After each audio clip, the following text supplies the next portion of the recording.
हाल ही में मध्य पूर्व से एक बहुत ज़रूरी खबर सामने आई है। ये खबर जो है वो सऊदी अरब और ईरान को लेकर है।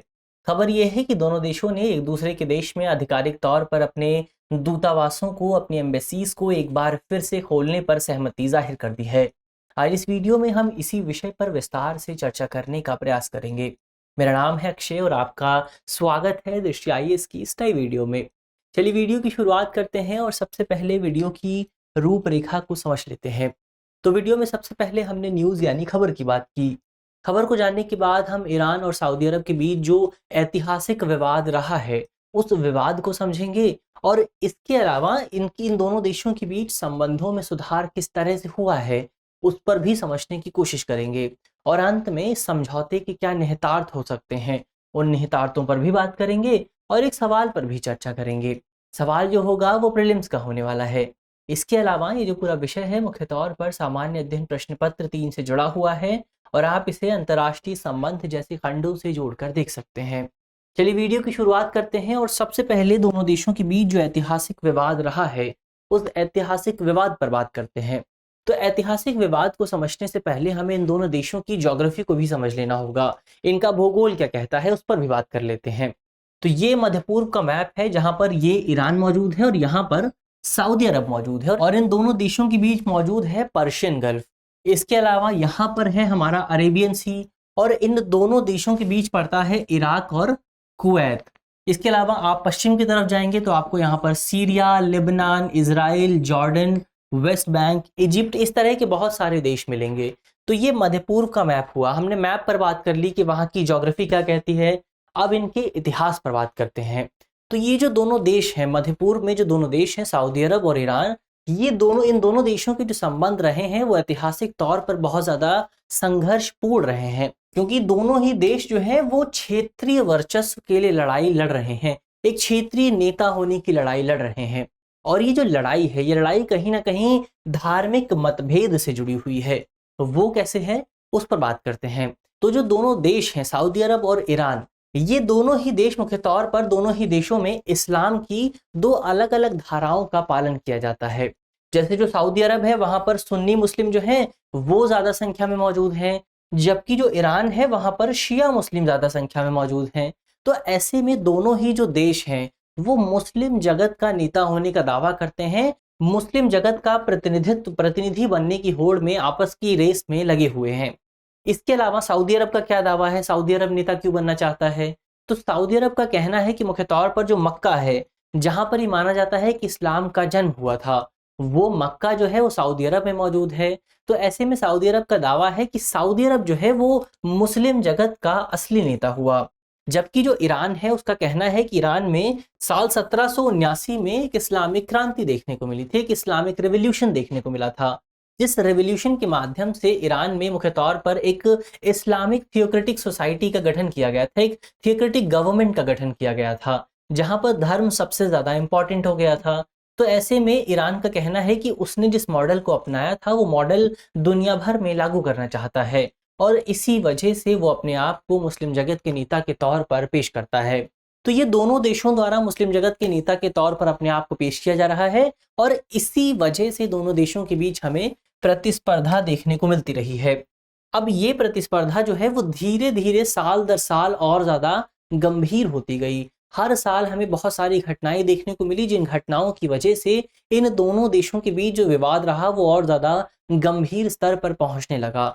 और इस विवाद में जो खासतौर पर 2003 से 2012 का जो पीरियड था वो पूरा समय बहुत ज़्यादा इंपॉर्टेंट माना जाता है, क्योंकि यही वो समय था जब अमेरिका ने मध्य पूर्व में प्रवेश किया था। और साल 2003 में अमेरिका के नेतृत्व में सद्दाम हुसैन जो कि इराक से जुड़ा हुआ था उसकी सरकार को गिराया गया था। और ऐसा कहा जाता है कि दोनों देशों की दुश्मनी को बढ़ाने में इस घटना ने बहुत इंपॉर्टेंट भूमिका अदा की थी। इसके अलावा साल 2005 में लेबनान के पूर्व प्रधानमंत्री की हत्या कर दी गई थी और ऐसा कहा जाता है कि लेबनान के वो जो प्रधानमंत्री थे वो सऊदी अरब के बहुत ज़्यादा करीबी माने जाते थे और इनकी हत्या का जो आरोप था वो ईरान पर लगाया गया था।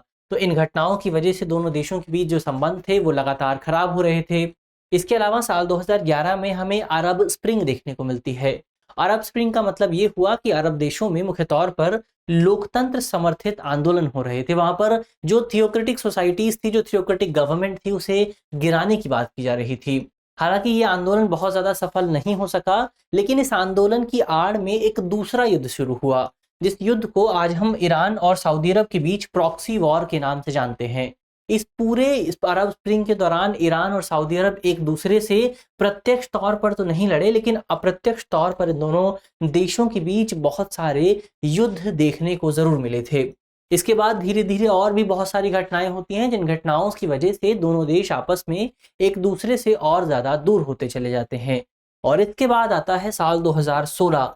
साल 2016 में अंततः दोनों देशों के राजनयिक संबंधों को, डिप्लोमेटिक रिलेशंस को पूरी तरह से समाप्त कर दिया जाता है।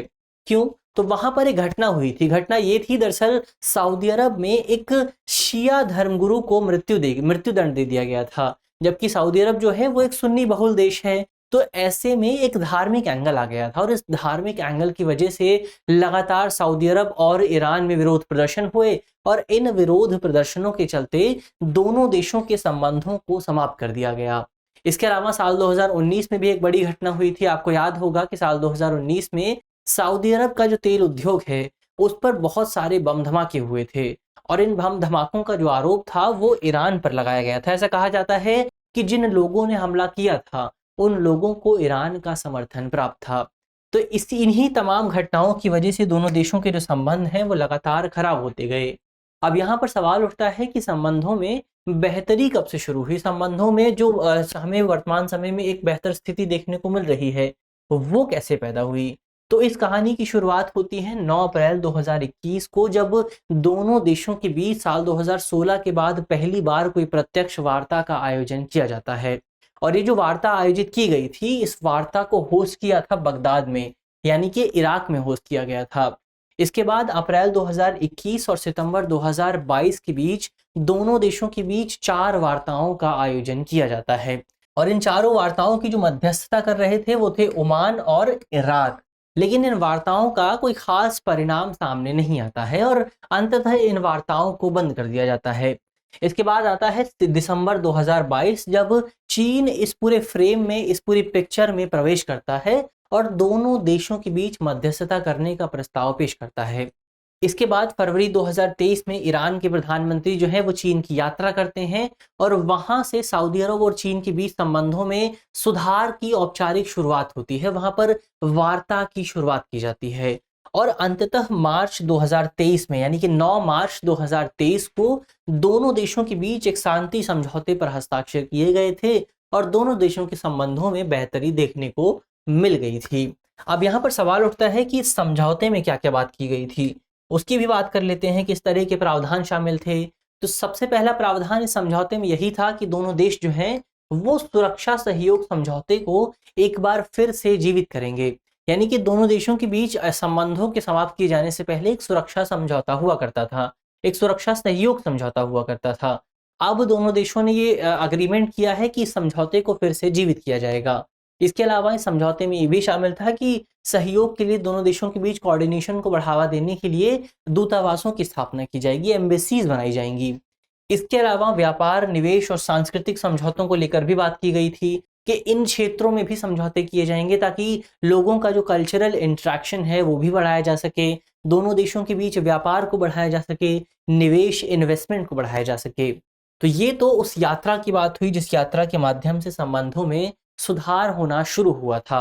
अब यहाँ पर बात करते हैं कि आखिर ये जो समझौता हुआ है, इस समझौते के निहितार्थ क्या हैं? सऊदी अरब के लिए क्या निहितार्थ हैं? ईरान के लिए क्या निहितार्थ हैं? तो इस पूरे विषय को जानने वाले जानकारों का कहना है कि ये जो समझौता है ये दोनों देशों के लिए बहुत ज़्यादा इंपॉर्टेंट हो जाता है। सऊदी अरब के लिए भी इंपॉर्टेंट है और ईरान के लिए भी इंपॉर्टेंट है। सबसे पहले सऊदी अरब की बात करते हैं कि सऊदी अरब के लिए इतना इंपॉर्टेंट क्यों है। तो हम जानते हैं कि सऊदी अरब के यूएस के साथ, अमेरिका के साथ ऐतिहासिक तौर पर बेहतर संबंध रहे हैं। लेकिन जब से अमेरिका में बाइडेन प्रशासन आया है, जब से जो बाइडेन राष्ट्रपति बने हैं, तब से इन संबंधों में हमें कुछ खास चीज देखने को नहीं मिल रही है, कुछ खास उत्साह देखने को नहीं मिल रहा है। जब अमेरिका में डोनाल्ड ट्रंप की सरकार हुआ करती थी, ट्रंप प्रशासन हुआ करता था, तो उस समय ट्रंप प्रशासन ने सऊदी अरब को ईरान के खिलाफ सुरक्षा का वादा दिया था, एक गारंटी दी गई थी लेकिन जब से जो बाइडेन राष्ट्रपति बने हैं, इस पूरे विषय को लेकर कोई भी बातचीत नहीं की गई है। तो ऐसे में सऊदी अरब के सामने एक डर था कि यदि ईरान उस पर हमला करता है तो अमेरिका उसकी रक्षा नहीं करने वाला है। तो ऐसे में सऊदी अरब के पास एकमात्र विकल्प ये बचा था कि वो ईरान के साथ समझौता कर ले, जैसा कि उसने कर भी लिया। इसके बाद ईरान के लिए बात करते हैं कि ईरान के लिए इतना इंपॉर्टेंट क्यों हो जाता है। तो ईरान के विषय में हम जानते हैं कि ईरान पर पश्चिमी देशों, खासतौर पर अमेरिका द्वारा बहुत सारे इकोनॉमिक सैंक्शंस लगाए गए हैं। अब इन इकोनॉमिक सैंक्शंस की वजह से जो ईरान है वो वैश्विक स्तर पर आर्थिक अलगाववाद की स्थिति में आ गया था, इकोनॉमिक आइसोलेशन में आ गया था। और उसके पास इस इकोनॉमिक आइसोलेशन से निकलने का एकमात्र विकल्प यही था कि वो दूसरे आसपास की जो रीजनल कंट्रीज हैं उन कंट्रीज के साथ समझौता कर ले। तो इससे पहले ईरान ने यूएई के साथ समझौता किया था, कुवैत के साथ संबंधों में सुधार किया गया था, और अब अंततः सऊदी अरब के साथ भी संबंधों में सुधार कर लिया गया है। इसके अलावा इन दोनों देशों की बात हुई, चीन की भी बात कर लेते हैं, क्योंकि इस पूरे विषय में चीन ने मध्यस्थता की थी समझौते में, और समझौते पर जब हस्ताक्षर किए गए थे तो चीन ने एक थर्ड पक्ष के तौर पर, एक थर्ड पार्टी के तौर पर इस समझौते में हस्ताक्षर किए थे। तो वो भी इम्पॉर्टेंट हो जाता है। तो चीन को लेकर हम कह सकते हैं कि इस पूरे समझौते की वजह से भू राजनीतिक स्तर पर, जियोपॉलिटिकल लेवल पर चीन का जो प्रभुत्व है, वर्चस्व है, उसमें कुछ हद तक बढ़ोतरी जरूर देखने को मिलेगी। और इस समझौते की वजह से चीन अमेरिका की सत्ता को चुनौती जरूर दे सकेगा। ऐसा माना जा रहा है कि चीन जो है वो अब एक मध्यस्थ के तौर पर अमेरिका का जो वर्चस्व रहा है, जो शक्ति रही है, उस शक्ति को चुनौती दे रहा है। भारत की बात कर लेते हैं, भारत के लिए क्या निहितार्थ हो सकते हैं। तो जाहिर तौर पर भारत के लिए ये जो समझौता है बहुत ज़्यादा इंपॉर्टेंट नहीं होगा। भारत के लिए एक चिंता का विषय इतना बड़ा नहीं है, लेकिन थोड़ा बहुत ज़रूर है, क्योंकि इस समझौते की वजह से जो वेस्ट एशिया है उसमें इक्वेशन कुछ हद तक बदल जाएंगे। और वेस्ट एशिया में मुख्य तौर पर जो चीन का प्रभुत्व है, चीन और ज़्यादा इंपॉर्टेंट होने वाला है। तो भारत पर कहीं ना कहीं इसका प्रभाव ज़रूर पड़ेगा। इसके अलावा अमेरिका की बात करें तो सभी जानकारों का ये कहना है कि इस पूरे समझौते को हम अमेरिका की हार के तौर पर देख सकते हैं, क्योंकि जो काम अमेरिका बहुत लंबे समय तक नहीं कर पाया वो चीन ने एक बहुत छोटे समय में कर दिया। तो इसकी वजह से कहीं ना कहीं वैश्विक स्तर पर एक सुपर पावर के तौर पर अमेरिका की जो स्थिति बनी हुई है, अमेरिका की जो छवि बनी हुई है, उस छवि पर भी प्रभाव जरूर देखने को मिलेगा। तो ये तो इस पूरे विषय की बात हुई। अब अंत में सवाल की बात कर लेते हैं, एक प्रश्न की बात कर लेते हैं। प्रश्न जो है वो प्रीलिम्स का है और आप कमेंट बॉक्स में सवाल का जवाब दे सकते हैं। आज का हमारा प्रश्न है कि ईरान निम्नलिखित में से किस देश के साथ सीमा साझा नहीं करता है। हमारे ऑप्शन है, option A Kuwait, option B Saudi Arabia, option C Bahrain, या फिर ऑप्शन डी इजराइल। तो आप कमेंट बॉक्स में सवाल का जवाब दे सकते हैं। मुझे उम्मीद है कि इस वीडियो में जिन बिंदुओं पर बात की गई है वो आपको समझ में आएंगे, और यदि आपके प्रश्न पत्र में इससे जुड़ा कोई भी सवाल आता है तो आप उसे आसानी से हल कर सकेंगे। यदि आप इस वीडियो की पीडीएफ चाहते हैं तो इसकी पीडीएफ आपको हमारे टेलीग्राम ग्रुप पर मिल जाएगी, और आप जानते हैं टेलीग्राम ग्रुप का जो लिंक है वो वीडियो के डिस्क्रिप्शन में होगा। तो मिलते हैं आपसे अगली वीडियो में, तब तक के लिए धन्यवाद।